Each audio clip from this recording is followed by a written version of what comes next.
So video number second है हमारा, ठीक है। तो इस वाले वीडियो में हमको रुदरफोर्ड का जो परमाणु मॉडल है, ठीक है, उसके बारे में हमको पढ़ना है।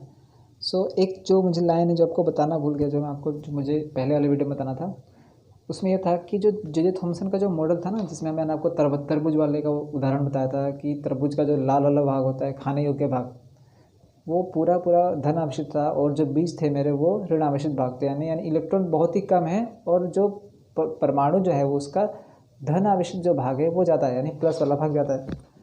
तो रुदरफोर्ड ने रुदरफोर्ड ने क्या किया कि जो जे थॉमसन में जो कमियां थी कि उसमें इलेक्ट्रॉन का जो स्थान है वो उसमें कहीं बताया नहीं गया था, ठीक है। वो इस वाले तो रुदरफोर्ड ने क्या किया कि आप अपने एक नए प्रयोग में इलेक्ट्रॉन की जो स्थिति है उसको जानने के लिए उन्होंने प्रयोग किया। तो उसके लिए उन्होंने सबसे पहले जो सोने की पन्नी ली, ठीक है। सोने की पन्नी लेने का सबका कारण ये भी था क्योंकि हमें पता है कि धातुओं में जो अघात्य वर्तनीयता नाम का एक गुणधर्म होता है, यानी किसी भी धातु का पीठ के सबसे पतली जो चादर बना सकते हो, तो एकमात्र धातु जो होती है वो सोने की होती है। यानी सोने की धातु में ही ये गुणधर्म होता है कि सबसे पतली जो शीट बन सकती है ना, पतली चादर, एक पन्नी जैसे हमारे कागज़ होती है, वो सोने की धातु में ये जो है वो गुणधर्म होता है। बाकी किसी भी धातु में ये गुणधर्म नहीं होता है, ठीक है। तो एक तो ये लेने का कारण था, ठीक है। तो उनके जो मॉडल था, जो रुदरफोर्ड ने जो प्रयोग किया, तो उसके लिए उन्होंने क्या किया कि अब उसके पहले एक चीज़ देख लेते हैं कि जो जे थॉमसन का जो प्लम पुडिंग मॉडल था, जिसे मैं बोल रहा हूँ प्लम पुडिंग, मतलब कि अगर ये मेरा पूरा परमाणु है तो उसमें धन आवेशित भाग क्या है, ज़्यादा है, और नेगेटिव यानी एन वाला भाग क्या है, बहुत कम है, यानी 1 2 3 ही नेगेटिव है, बाकी सब क्या है, प्लस वाले। इसी को बोलते हैं प्लम पुडिंग मॉडल। तो रुदरफोर्ड ने क्या किया कि क्योंकि जे थॉमसन ने ये नहीं बताया था कि इलेक्ट्रॉन की स्थिति क्या है, तो उसको जानने के लिए उन्होंने जो प्रयोग किया, तो उसके लिए उन्होंने क्या किया कि एक यंत्र लिया, ठीक है। उस यंत्र में से उन्होंने क्या किया कि अल्फा कणों को प्रसारित किया, यानी उसमें से ये स्रोत है अल्फा कणों को निकलने का। अल्फा कण क्या है, तो अल्फा कण जो है ये द्विआवेशित हीलियम कण है। द्विआवेशित मतलब क्या है, इन अल्फा कणों, और ये अल्फा कण कैसे हैं, तो धन आवेशित हैं, ठीक है। याद रखिएगा, कोई पूछे कि अल्फा कण क्या है तो वे धन आवेशित होते हैं। इनके अंदर ऊर्जा भी क्या होती है, ज़्यादा होती है, और इनका द्रव्यमान भी क्या होता है, यानी हैवी होता है काफ़ी। धन आवेशित तो होते ही हैं, लेकिन द्विआवेशित होते हैं, साथ साथ में इनका द्रव्यमान भी क्या होता है, वो ज़्यादा होता है एज़ कम्पेयर टू, अगर मैं तुलना करूँ प्रोटॉन से, ठीक है। तो उनका मतलब उन्होंने क्या सोचा था कि अगर, क्योंकि जे थॉमसन ने बोला कि अगर परमाणु में धन आवेशित भाग ज़्यादा है, ठीक है, तो उन्होंने क्या किया कि पीछे उनका ये माना था कि अगर मैं यहाँ से अल्फा कणों को भी प्रसारित करूँ उन्हें इस तरह से, ठीक है, तो इससे क्या होगा कि जो क्योंकि जो मेरा अल्फा कण है वो भी खुद धन आवेशित है, तो धन आवेशित क्या होता है, एक दूसरे को अपाकर्षित करते हैं, यानी एक दूसरे को पास नहीं आने देंगे। यानी उनका ये माना था कि अगर मैं बहुत सारे अल्फा कणों को प्रसारित करूँ तो इससे क्या होगा कि धन आवेशित कण तो क्या होंगे, टकरा के वापस चले जाएंगे, लेकिन जहाँ भी न्यूट्रॉन आ जाएगा तो क्या होगा, न्यूट्रॉन नहीं, यानी ऋण आवेशित जो आपके इलेक्ट्रॉन है, तो अल्फा धन आवेशित होते हैं, इलेक्ट्रॉन आपके क्या हो गए, ऋण आवेशित। तो ये दोनों क्या करेंगे, एक दूसरे को आकर्षित कर लेंगे। तो जैसे ही इस अल्फा कण के सामने कोई इलेक्ट्रॉन आ जाएगा तो क्या हो गया, वो एक दूसरे को आकर्षित कर लेंगे, और तो क्या होगा, जो आपका अल्फा कण है वो क्या होगा, सीधे सीधे सीधे निकल जाएगा। ये उन्होंने ऐसा सोचा था, ठीक है। तो यानी उन्होंने एक चीज़ सोची थी कि इस तरह से क्या होगा कि मुझे पता चलेगा कि हाँ, परमाणु में यहाँ पे इलेक्ट्रॉन है या इस जगह पे इलेक्ट्रॉन है। तो उन्होंने ये सोचा कि ज़्यादा जो मेरे अल्फा कण होंगे वो टकरा के वापस चले जाएंगे, और जो क्योंकि जे थॉमसन ने खुद बोला था कि जो ऋण आवेशित भाग है वो बहुत कम है, तो उसके लिए उन्होंने क्या किया, क्योंकि आपको पता भी तो चलना चाहिए कि अगर मेरे कोई कण इलेक्ट्रॉन से टकरा के पीछे जाएंगे तो पता चलना चाहिए कि हाँ भाई, यहाँ पर मेरा जो कण है वो पहुँचा है। तो उसके लिए उन्होंने क्या किया, एक जो प्रयोग किया उसके लिए उन्होंने क्या किया, तो एक तरह से जो शीट देख रहे होंगे गोल्ड कलर की, ठीक है, ये क्या है, एक प्लेट है, ठीक है, इसे बोलते हैं फ्लोरेसेंट प्लेट, ठीक है, फ्लोरेसेंट प्लेट। ये किसकी बनी होती है, तो जिंक सल्फाइड की होती है। दूसरी चीज़, ये आपकी सोने की पन्नी है जो इन्होंने ली थी, और उसकी जो मोटाई है वो क्या होती है, तो 1 नैनोमीटर से भी कम। 1 नैनोमीटर जो होता है, 1 नैनोमीटर बराबर होता है 10⁻⁹ मीटर, ठीक है। और यहाँ से क्या स्रोत है, जहाँ से अल्फा कण आपके निकलेंगे, और यहाँ पे, और ये जो बॉक्स जिससे दिख रहा है ना, ये क्या है, पूरा कांच का होता है। यहाँ पे एक छोटा सा छेद है ताकि अल्फा कण जो है सीधे सीधे यहीं से निकले। तो हुआ क्या, जैसे अल्फा कण यहाँ से निकले तो आप देखोगे कि टकरा के वापस आने वालों की संख्या जो है, टकरा के वापस आने वालों की संख्या क्या है, बहुत कम है, जबकि पीछे गुजरने वालों की संख्या ज़्यादा है। जबकि होना क्या चाहिए था कि टकरा के वापस आने वालों की संख्या ज़्यादा होनी चाहिए थी और जो गुजरने वालों की संख्या बहुत कम होनी चाहिए थी। तो एक बात तो यहाँ से उन्होंने फिक्स कर ली कि इस बात से जो, क्योंकि इसका लगाने का मकसद ये था कि जैसे कोई अल्फा कण इसमें से गुजरेगा और पीछे पहुंचता है तो फ्लोरेसेंट जो प्लेट होती है इसके अंदर एक गुणधर्म होता है कि जैसे कोई कण इससे टकराता है ना, तो ये क्या होती है, ये जैसे हमारे बल्ब जलाते हैं ना तो रोशनी उत्पन्न करती है। तो बिल्कुल वैसे होता है कि जैसे कोई कण इससे टकराएगा तो क्या होगा, ये जो प्लेट है ना ये अपने अंदर से एक रोशनी उत्पन्न करती है, जिससे ये पता चलता है कि हाँ भाई कोई कण आके इससे टकराया। अब आप एक चीज़ देख रहे हो कि जितने भी कण टकराए वो अलग अलग दिशा में, नहीं बहुत कुछ ज़्यादातर जो थे, यानी 12,000 में से केवल एक ही कण था जो टकरा के वापस आया। बाकी के 11,999 जो कण थे वो क्या हो गए, वो सीधे या तो सीधे सीधे निकल गए, या तो टेढ़ी मेढ़ी यानी कुछ कोण बना के निकले। अब जैसे कि अगर मान लो ये मेरा एक लोहे का टुकड़ा है, ठीक है, ये मेरा एक लोहे का टुकड़ा है, तो अगर मान लो यहाँ से कोई गोली आ रही है तो क्या होगी, अगर ये सीधे सीधे बीच में लगेगी तो हो सकता है ये टकरा के वापस चली जाए, या फिर अगर हो सकता है कि अगर ये गोली यहाँ से आ रही है तो हो सकता है कि यहाँ पे इस कोण से टकरा के ऐसे चली जाए, यहाँ से आ रही तो इस तरह से है। तो ये कुछ ऐसा ही हुआ। तो एक चीज़ तो उन्होंने मानी कि क्योंकि टकरा के वापस आने वालों की संख्या बहुत कम है। अब क्यों कम है, एक बात फिक्स है, अल्फा कण धनावेशित हैं और टकरा के बहुत कम है। इसका मतलब क्या है कि इसके अंदर जो धनावेशित भाग है वो बहुत कम है, ठीक है, जो धनावेशित भाग है वो क्या है, बहुत कम है। और दूसरी चीज़ ये भी थी, तो इससे एक चीज़ तो उन्होंने क्लियर कर ली कि जो परमाणु है, परमाणु का जो थॉमसन ने बोला था कि परमाणु धनावेशित गोला है, ये क्या है, ये यहाँ पर क्या हो गया, तो गलत साबित हो गया। उन्होंने ये नतीजा निकाला कि जो आपका परमाणु होता है वो क्या होता है, अंदर से खोखला होता है, यानी परमाणु के अंदर जो भाग है, परमाणु का लगभग 90% जो भाग है वो क्या है, वो खाली है, ठीक है, इसलिए तो आसानी से निकल जा रहा है, ठीक है।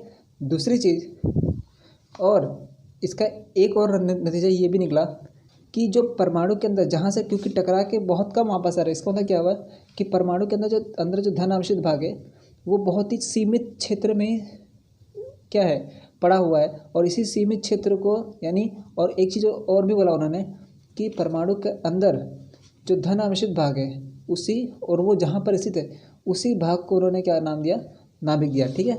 तो जरा एक बार बुक्स वाला पढ़ लेते हैं। तो जब ये सब, अब जैसे कि यहीं पर देख लीजिए, यहाँ से अल्फा किरणें आ रही थी, ठीक है, उनको क्या लगा कि बहुत सारी, क्योंकि अगर ये मेरी पूरी एक शीट है, ठीक है, ये इतने सारे परमाणु हैं, तो उनका ये सोचना था कि टकरा के वापस जाना चाहिए था, लेकिन आप खुद देखिए यहाँ से आ रहे हैं, सीधे सीधे निकल जा रहे हैं, सीधे निकल रहे हैं। क्यों? क्योंकि खाली जगह इसलिए निकल पा रहे हैं। अगर ये सब प्लस प्लस होते हैं, भरा हुआ होता तो क्या होता है, सब निकल पाते क्या, नहीं, दोनों आकर्षित करते और ये वापस चले जाते। क्योंकि ये खाली जगह है इसलिए क्या होगा, ये सीधे सीधे निकल जा रहे हैं। तो और दूसरी चीज़ देखिए, जब ये वापस जब नाभिक से ही टकरा रहे हैं, यानी नाभिक में क्या होगा, धन आवेशित यहाँ पर, क्योंकि यहाँ पर कोई धन आवेशित होगा और अल्फा कण भी एक धन आवेशित है, तभी तो एक दूसरे को आकर्षित कर पा रहे हैं। तो जब दो धन आवेशित कण आए तभी तो ये टकरा के वापस जा पा रहा है।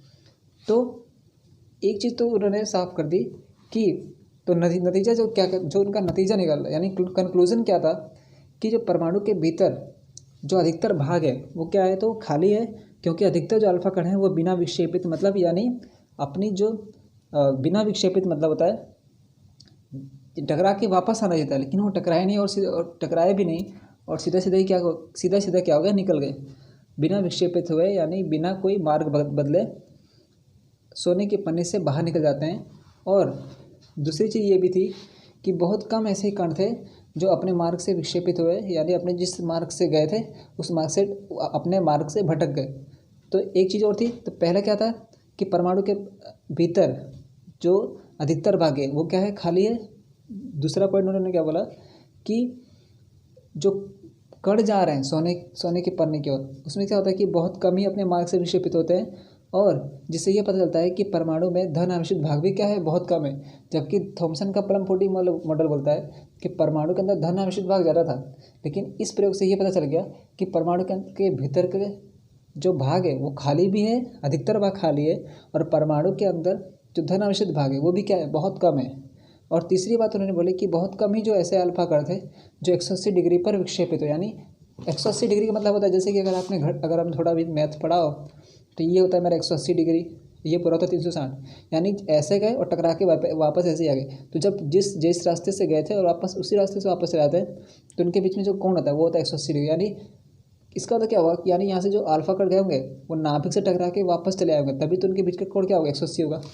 तो वही उन्होंने बोला कि बहुत कम अल्फा कट थे जो 180 डिग्री पर विक्षेपित हो, यानी टकरा के वापस आए। इससे ये भी संकेत मिलता है कि सोने के परमाणु का जो पूर्ण धनावेशित भाग है, सोने के परमाणु जो होंगे, यानी सोने के पन्नी में जो सोने के परमाणु होंगे उनका जो पूर्ण यानी जो कुल जो धनावेशित भाग है और जो उस सोने के परमाणु का जो द्रव्यमान है वो परमाणु के अंदर बहुत ही कम है। क्योंकि खुद देखिए बहुत कम, यानी इतना ये मेरा परमाणु है तो टकरा है, ये सब तो ऐसे सीधे सीधे निकल जा रहे हैं, कुछ ही ऐसे है जो टकरा के वापस आ रहे हैं। यानी क्या बात है कि इतने बड़े परमाणु के अंदर धनावेशित भाग तो बहुत छोटा ही हुआ ना, और इसका परमाणु का जो पूरा द्रव्यमान भी किसके अंदर स्थित है, तो इसी परमाणु के छोटे से भाग के अंदर स्थित है।